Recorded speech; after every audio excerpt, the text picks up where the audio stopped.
You know, some stories don't just scare you, they kind of stick with you, right? It's that feeling that just hangs around in the quiet moments, long after you finish the book or the credits have rolled.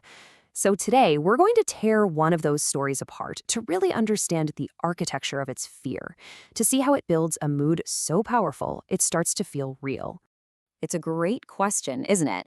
Because if you really think about it, it's usually not the big jump scare that haunts you for days. It's not the monster bursting out of the closet. No, it's that slow, creeping feeling that the closet door was never really shut properly in the first place. It's all about the atmosphere, that carefully built sense of dread. Our story, our journey into this, it starts with silence. We're going to look at a story that begins in a place that should feel totally safe.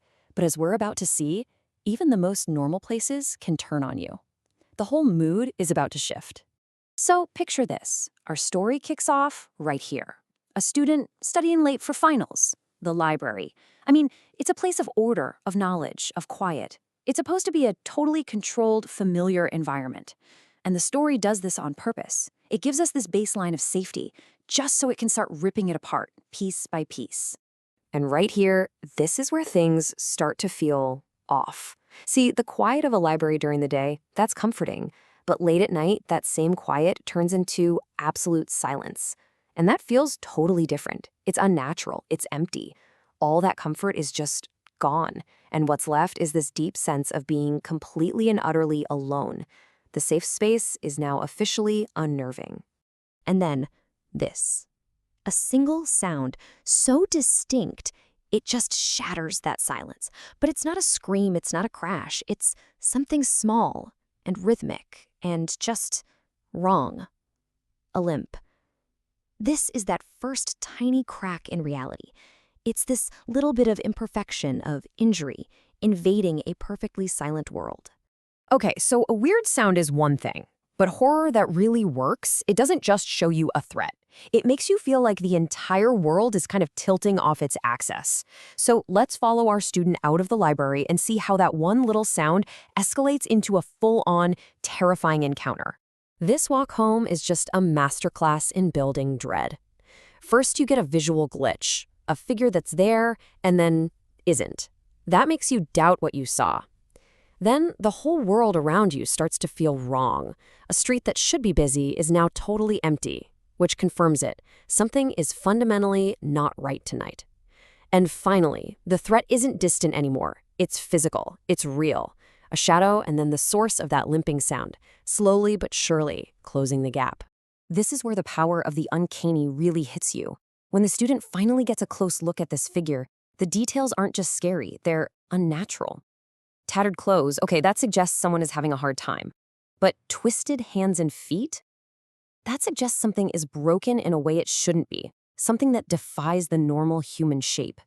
And that triggers something deep and primal in your gut that just screams, this is not right. And then she speaks.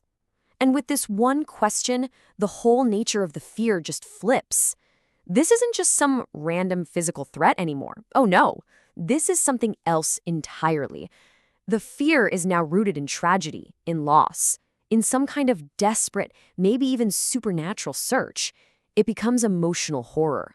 And that, as you know, can be so much more disturbing. Now, the encounter could have just ended there, a scary memory. But what really pushes a story into true horror is an ending that gives you zero relief. Instead, it offers up an explanation that just cements the fear. It makes it a permanent, unchangeable part of the world. And here's that explanation. And look how it's presented, like a cold, hard, factual report. Agatha, her daughter's death at the school. This backstory confirms everything. It wasn't a bad dream. It wasn't your eyes playing tricks on you. It was real. The ghost of a heartbroken mother, trapped, endlessly searching. And the story is very clear. She is still looking. And that is the absolute heart of it. The real horror of the story isn't the creepy encounter itself. It's the knowledge that comes after. The threat wasn't beaten. The spirit wasn't put to rest. The student got away, sure, but Agatha is still wandering those halls, still walking that empty street, asking her question forever. The mood of the story has now become a permanent reality within that world. And that is exactly what gets under your skin. The idea that maybe the library isn't safe anymore.